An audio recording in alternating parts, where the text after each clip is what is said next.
Se você acha que já viu de tudo quando o assunto são escândalos envolvendo o Supremo Tribunal Federal, prepare-se.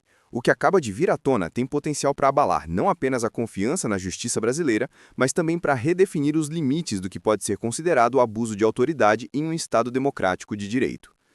Estamos falando de um conjunto de revelações que envolvem diretamente o ministro Alexandre de Moraes, acusado de ter comandado um sistema de perseguição, monitoramento ilegal e até de fabricação de provas contra cidadãos comuns, especialmente no período turbulento que se seguiu aos acontecimentos de 8 de janeiro.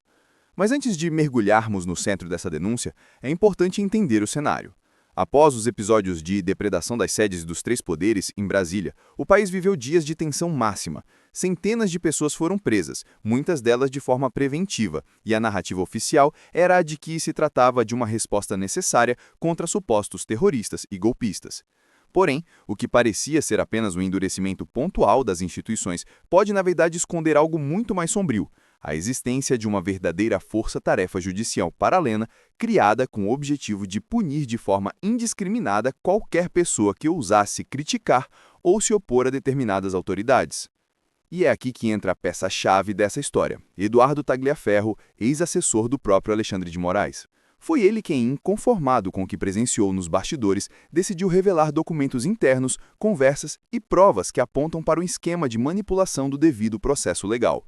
Segundo ele, havia dentro do gabinete uma espécie de central de censura que operava como um braço informal do Estado, mas sem qualquer base jurídica sólida. Essas informações chegaram às mãos do jornalista americano Michael Shellenberger, conhecido internacionalmente por investigações profundas e de credibilidade. Shellenberger reuniu tudo em um relatório de 38 páginas que já está sendo chamado de A Bomba do Século contra o Sistema Judicial Brasileiro. Esse documento detalha, passo a passo, como funcionava a engrenagem montada para criminalizar cidadãos com base em meras opiniões expressas em redes sociais. O relatório mostra diálogos internos, ordens repassadas em grupos de WhatsApp e até instruções para acelerar a produção de certidões positivas. E aqui está um ponto crucial: essas certidões eram elaboradas não a partir de provas concretas de participação em vandalismo, mas de indícios tão frágeis quanto uma curtida em uma publicação, uma crítica ao presidente da República ou até a simples participação em grupos de Telegram ou WhatsApp considerados suspeitos. Em outras palavras, bastava ter opinião contrária para ser enquadrado. Uma das figuras que aparecem com destaque nesse esquema é Cristina Yukiko Sahara, descrita como o braço direito do ministro. Documentos apontam que ela pressionava constantemente por agilidade e volume nas prisões. "Precisamos disso com rapidez", dizia em mensagens. O objetivo era claro: manter o maior número de pessoas presas, independentemente da solidez das provas. Segundo as denúncias, Yukiko chegou a ordenar a emissão de relatórios no fim de semana, pressionando os servidores a atuarem sem descanso para alimentar o sistema de incriminações. A situação era tão absurda que até mesmo idosos foram atingidos.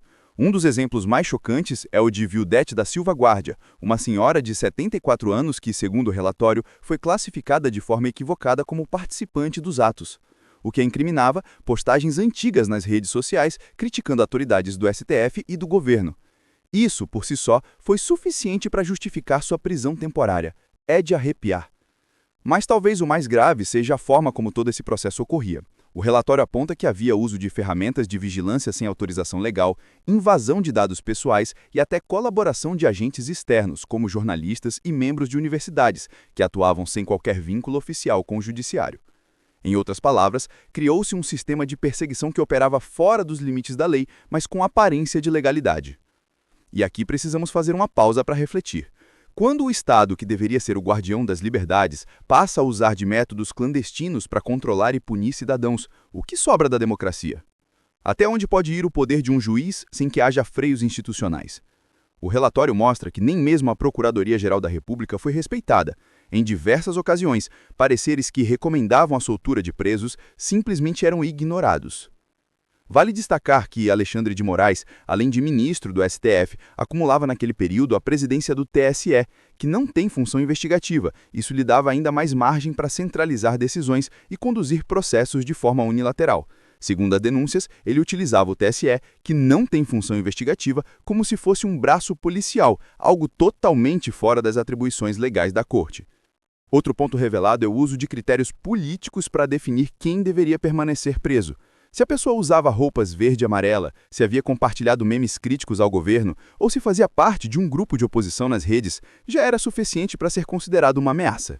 Não importava se tinha ficha limpa, se nunca havia cometido ato violento ou mesmo que nem sequer estivesse em Brasília no dia 8 de janeiro. O importante era alimentar as estatísticas da repressão. E a engrenagem funcionava em ritmo acelerado. Havia pressa em produzir resultados, como se a legitimidade do próprio sistema dependesse de apresentar culpados rapidamente, mesmo que fossem inocentes. Não podemos nos dar ao luxo de filosofar, dizia uma das mensagens interceptadas. O que significava filosofar? Questionar a legalidade dos atos. Para eles, isso era perda de tempo. O que importava era manter as prisões. Esse modus operandi revela uma mentalidade perigosa, a de que fins justificam os meios. Mas quando o meio é a violação de direitos fundamentais, aonde isso pode nos levar? Se hoje um idoso é preso por postar uma crítica, amanhã qualquer cidadão pode se tornar alvo apenas por manifestar uma opinião contrária ao governo ou ao Supremo. Essas revelações não são apenas mais um capítulo de disputa política, elas escancaram um problema estrutural, o abuso de poder dentro das mais altas instituições do país. E, se confirmadas, configuram crimes gravíssimos, como violação do devido processo legal, abuso de autoridade, desvio de função e até associação criminosa. Ao longo dessa série de reportagens, vamos dissecar os documentos, mostrar nomes, responsabilidades e consequências. O que já está claro, no entanto, é que o Brasil se encontra diante de um dos maiores escândalos de sua história recente e ignorar isso seria compactuar com o desmonte das garantias democráticas. E essa é só a primeira parte. O relatório é extenso e os desdobramentos ainda mais estarrecedores. No próximo capítulo, vamos explorar como funcionava a rede paralela de comunicação, os grupos secretos de WhatsApp e a forma como ordens ilegais eram repassadas como se fossem determinações oficiais. Prepare-se, porque a cada página desse relatório, a indignação cresce e a sensação de que estamos diante de algo sem precedentes só aumenta. Na primeira parte desta investigação, vimos como as denúncias reveladas pelo relatório de Michael Shellenberger expõem um mecanismo de perseguição política e prisões em massa orquestrado nos bastidores do Supremo Tribunal Federal. Hoje, avançamos para um ponto ainda mais delicado: a existência de uma rede paralela de comunicação e comando, que funcionava fora dos canais oficiais da Justiça brasileira. Essa rede era composta, segundo os documentos, por grupos secretos de WhatsApp e Telegram. É por meio deles que ordens, instruções e até mesmo determinações de prisão eram repassadas. E aqui está um detalhe perturbador. Essas ordens não vinham formalmente assinadas por juízes ou promotores dentro de processos oficiais, mas eram transmitidas em mensagens instantâneas, como se fossem recados entre colegas de trabalho. Imagine o peso disso. Cidadãos sendo presos não por decisões registradas em autos, mas por mensagens enviadas em aplicativos privados. A principal articuladora dessa engrenagem, de acordo com as denúncias, era Cristina Yukiko Sahara. Ela assumia funções que não lhe cabiam legalmente, pressionando juízes de custódia, determinando ritmos de trabalho e cobrando a fabricação de certidões positivas. Tudo sem ter o cargo ou a autoridade para tanto. Na prática, transformou-se em uma espécie de ministra paralela, conduzindo decisões que impactaram a vida de milhares de brasileiros. E não parava por aí. O relatório mostra que até mesmo pareceres da Procuradoria-Geral da República eram ignorados. Quando a PGR recomendava a soltura de determinados réus, essas mensagens internas seguiam outro rumo. O ministro não quer soltar sem antes ver se há alguma postagem contra ele ou contra o presidente. Em outras palavras, a liberdade de cidadãos estava condicionada não à lei, mas ao humor de autoridades diante de críticas pessoais. Isso em qualquer democracia seria considerado uma afronta inaceitável ao Estado de Direito. Outro ponto estarrecedor diz respeito à definição dos critérios de prisão. O relatório lista alguns exemplos: compartilhar publicações sobre protestos, criticar o Supremo ou o presidente Lula, participar de grupos de Telegram ou WhatsApp, retuitar conteúdos sobre eleições, aparecer em reportagens ou até mesmo ser alvo de denúncias anônimas. Sim, denúncias anônimas bastavam para colocar uma pessoa atrás das grades. Imagine o risco disso. Qualquer inimigo político, vizinho rancoroso ou desafeto poderia simplesmente acusar alguém de envolvimento nos atos de 8 de janeiro, e essa pessoa poderia ser presa sem investigação adequada. Um caso emblemático foi o de cidadãos que nunca estiveram em Brasília, mas que ainda assim foram detidos por terem curtido ou compartilhado conteúdos considerados suspeitos.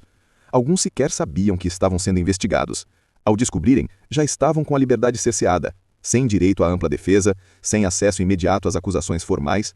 Muitos sequer tiveram contato com advogados antes das audiências de custódia. E o mais chocante, essas audiências, que deveriam servir para avaliar a legalidade das prisões, muitas vezes eram apenas simulações. O relatório cita o nome de juízes que conduziam os procedimentos como se fosse uma formalidade burocrática, incentivando inclusive a falsificação de provas. Um deles, segundo diálogos internos, chegou a usar emojis e mensagens irônicas ao tratar do destino de cidadãos que dependiam de uma análise séria e imparcial. É de arrepiar perceber o grau de banalização das garantias fundamentais. Os bastidores revelam ainda mais. O uso de bancos de dados da Receita Federal, da Polícia Federal e até do RENACH, sem qualquer autorização legal para vigiar pessoas. Dados pessoais sensíveis eram acessados de forma clandestina, montando perfis de cidadãos como se fossem inimigos de guerra.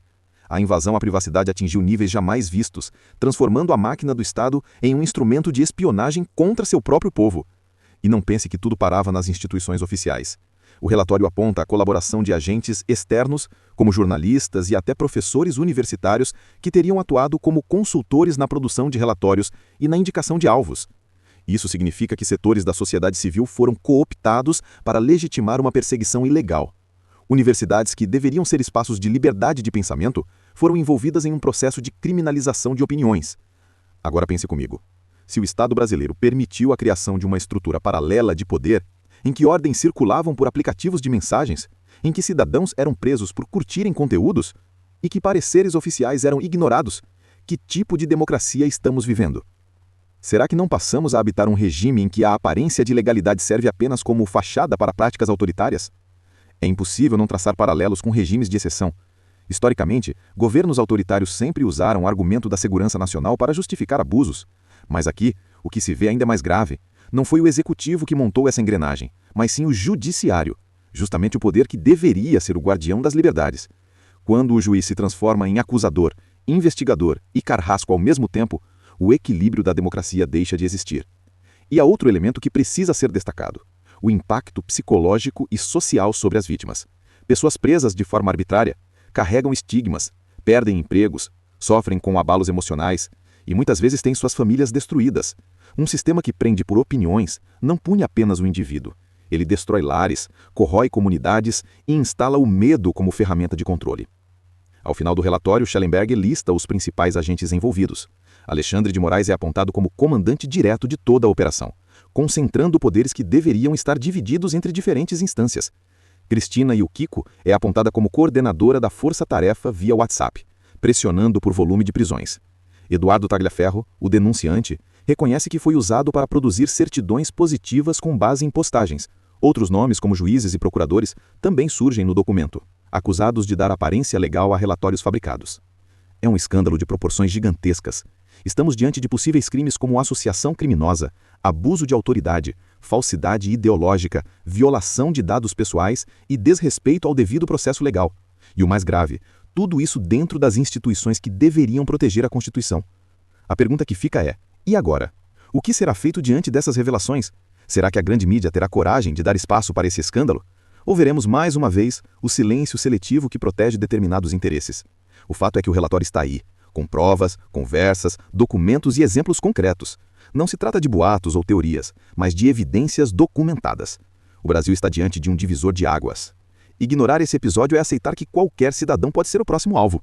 Enfrentá-lo, por outro lado, exige coragem política e institucional porque mexe com o coração do poder. No próximo capítulo dessa série, vamos analisar as consequências jurídicas dessas denúncias e quais caminhos podem ser seguidos para responsabilizar os envolvidos. O que já está claro é que a confiança na justiça brasileira está sendo colocada à prova como nunca antes. Se o judiciário quiser resgatar sua credibilidade, precisará dar respostas rápidas, transparentes e firmes. Caso contrário, a sombra da arbitrariedade continuará pairando sobre o país, corroendo lentamente os pilares da nossa democracia. E que fique registrado, essa não é apenas uma denúncia contra um ministro ou contra uma força-tarefa. É uma denúncia contra a deturpação de todo um sistema que deve ser corrigido antes que se torne irreversível. O futuro da liberdade no Brasil depende da forma como reagiremos a esse escândalo sem precedentes.